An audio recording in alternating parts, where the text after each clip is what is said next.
Burrows. Peter Hitchins, Russell Brand says this is a disorder. We should treat drug addiction like a disease. Do you agree? No, it's a crime. It involves the possession of a Class A drug, which is a criminal offence, which people do voluntarily and they do it for pleasure. And if we continue to treat it as if it is a disease which they should be sympathised with, there will be more and more and more of it, as there has been over the past many years. We do not anymore enforce our own laws on this subject. The very word addiction assumes that the person involved has no free will. You have no sympathy at all for the people who get trapped on drugs for years on end? Well, I have sympathy with anybody who gets themselves into trouble, but sympathy isn't the point.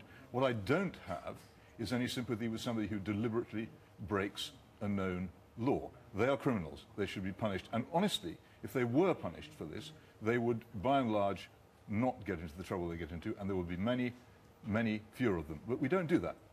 You can look at the figures for arrests of people, even for possession of Class A drugs, which we supposedly view most seriously. Of the ones who are convicted, fewer than 1 in 10 are actually sentenced to imprisonment. This is a Class A drug, the most serious. Russell Brand, they are criminals. What's wrong with what I understand what Peter's saying, and I understand his frustration. As a person that has to deal with drug addicts in my life, they're a frustrating type of person to deal with. But I think, Peter, that if you can find in yourself to look at human beings with compassion and love, rather than with aggression, you'll find that there's more of an opportunity for progress. I know it's annoying. Well, I don't wish to be lectured on aggression by you. You've been extremely aggressive to me in the past when we've met.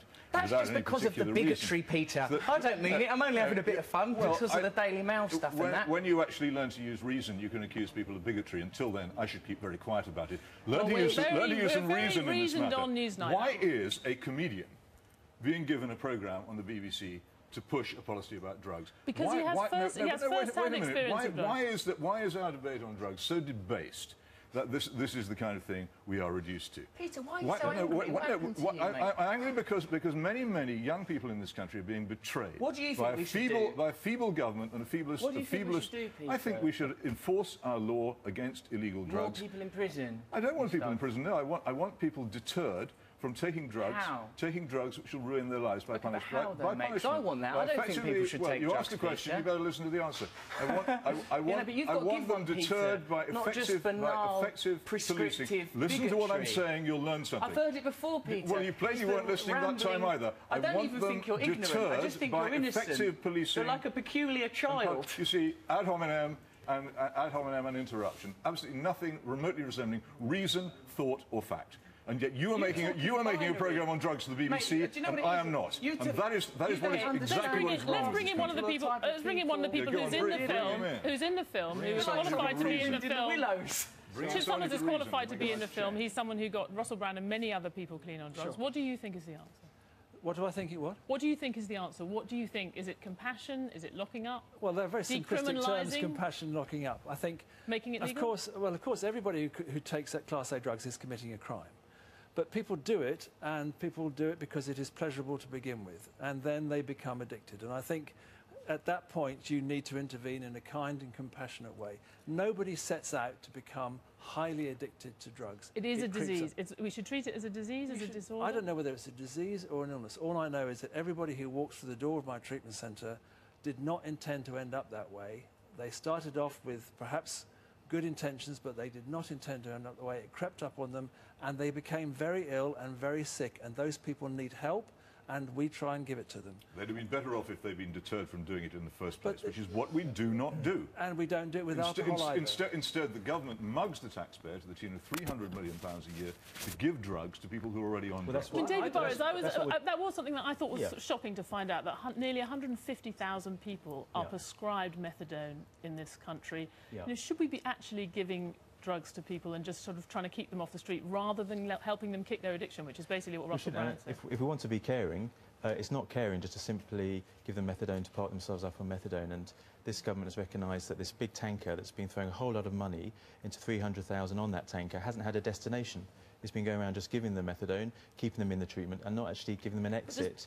And there's not much. You've been in power for 2 years. There's not much sign that it's changing. Well, 18% more people have come out drug-free in the last year, and now we're going to be paying people in areas to provide rehab and opportunities to get off drugs, and also to be get back into society again, into employment, into proper housing, and with that to pay them by the results, not just to pay them to get into treatment, but to get out of it into society again. But the truth is the government is going to end up using methadone because it's cheap, surely. That is why. Well, it's not actually cheap in the long run to be years and years in methadone. We're now getting geri addicts who've been on methadone for so many years. It makes sense for the addict and for those around them to get them off as soon as possible. The truth is the law-abiding public are punished by the government through very heavy taxation for this ridiculous programme. Because the government is not prepared to punish people for breaking the law on drugs, which, if they enforced, would prevent an awful lot of people following the road which Chip has described. And cost a lot more money as well, though, surely. Well, your approach would actually, a real war on drugs, by your terms, would cost a lot of money. It wouldn't cost it endlessly. What we have done is committed ourselves to an endless programme, as I say, of mugging the public to give methadone to people who are already on drugs, which has, over the past 40 years, produced a gigantic increase in the number of people taking heroin and cocaine. From Victorian Britain. But Russell's one of the lucky... Victorian Pete, he's a fantastic fellow. Well, we know that the Tory party, as we know, is a soppy Liberal party, so that's no surprise. There's nothing easy and soppy by getting off drugs. Now, Russell is one of the lucky ones. Russell is one of the lucky ones who can come here and tell his story, and we want other people to hear that story. But the reality is that the access to rehab that Chip offers and others isn't enough. It's not around the country. We want to ensure that there's more people who will be able to access that treatment and tell that story. Whatever you think of Russell, it's a good story to tell. And some of the most inspirational people. In terms of the Olympics, some of the most inspirational people that you can hear about are those who have got through the throes of addiction and managed to recover. And we need to hear more from them. Who's telling the story of the parent of the young person who's in danger of becoming a drug user, who gets no help or deterrence from the government? Who's telling the story of the taxpayer who has to finance this failed, endless project? Nobody is telling that story, but he goes on television to tell the story from the sympathetic point of view. Let's be sorry for drug takers. I never thought I'd be saying this on this programme, but I think Russell Brand should get a word in. Thank you so much, Stephanie. Peter, I think we want the same thing. I don't think any of us are saying that children should be taking drugs or anyone should be taking drugs. I think what we want to offer is a sensible solution to a difficult problem, and criminalisation and imprisonment isn't working. It's wonderful to hear this gentleman from the Tory party talking in such compassionate terms. I understand your frustration, mate, but I really think that the techniques and methods that you're talking about are antiquated and belong in another era. That kind of foghorn madness from bygone times is not going to help anybody. There you go again. No reason, just abuse. I'd love to see the embrace between you and the Conservative Party. The more of it, the better. The more people will realise how useless the Conservative Party is to people in this country who care about these things. But the fact is, your policy has been tried. Wait a minute, I'm finishing my sentence. Your policy has been tried. It's been tried for 40 years, and what we see now is the consequence of it. What we see is a large number of drug takers, far greater than 40 years ago. The policy has been applied of decriminalising drugs in all but name. This country would decriminalise drugs if it were not for the fact that it has signed international treaties preventing it from doing so. The decriminalisation is unofficial, but it is there. And we have the result of what you are calling for, and it is terrible. It's time we had a change. Would you be better off if you'd been sent to prison at the right time? I would have been of much assistance, generally speaking, Stephanie. Well, you talk about abstinence. That is one way of approaching abstinence. I think that perhaps abstinence programmes in prisons is certainly one of the things that we should be looking at. I think the penal system is one of the areas where there's vast room for improvement. I think it's a mentality shift, and perhaps that's why Peter thinks it sounds vague, because what we're talking about is quite broad. It's an attitudinal shift. Regarding it as a health problem as opposed to a criminal problem is the first step. I certainly don't think prison would have helped, although many people would argue that. Peter, do you think it would have helped Russell Brand to go to prison? It would have helped him if he'd been afraid of going to prison enough not to take the drugs in the first place.